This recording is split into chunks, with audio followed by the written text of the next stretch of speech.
Who's been to Iraq or any of the wars, they know if we really wanted to win that war, we could win it fast. They don't want us to win it fast. What do you mean? If you just grabbed us and dropped us into Iraq and said you have 6 months to close out the entire thing, could we? 100%. If you grabbed all the Five Eyes, US, UK, Australia, Canada, New Zealand, they don't want us to. For a bunch of different reasons, but one of them is they don't want to see what clearing Fallujah actually means. What does it mean? They went door to door and killed every single male that was still there. Everybody who's willing to fight, they killed them all. That's how you clear the village. People don't want to see that. They don't want to realize that's a reality. So all your grandfathers were fighting in World War II. I promise you they weren't handing out Hershey kisses and handshakes. They had flamethrowers, for God's sake. You think they're going to give us a flamethrower now? No. We can't even use Claymore mines. A bunch of munitions you can't use, rounds you can't shoot people with, because now it's too cruel and unusual. Is that being adhered to by the other side? No, they're blowing you up. They're doing whatever they want to. That makes it very, very hard to fight.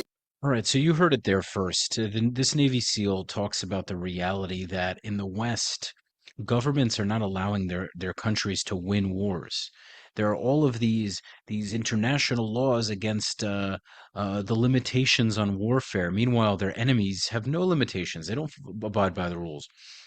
And so you think that if you put all these rules into effect and you try to make war more moral, then you're going to end up with a better outcome. The problem is if your enemy doesn't abide by those same laws, then you effectively start a war. A bunch of people die. You end up getting nowhere. You're under the illusion that you actually achieve something. You end up pulling out, retreating, effectively surrendering.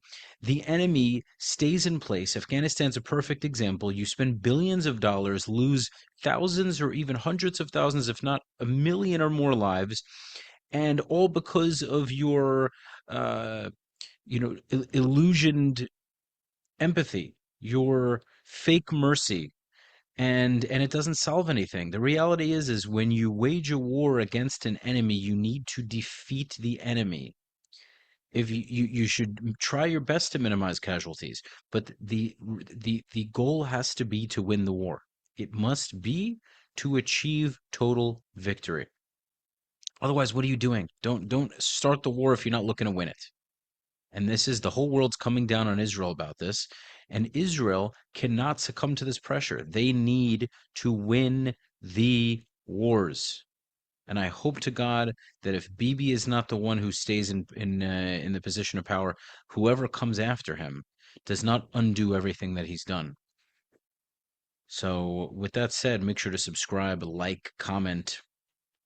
Follow me at Rafi the Realtor for all of your real estate needs in the Miami and greater South Florida area.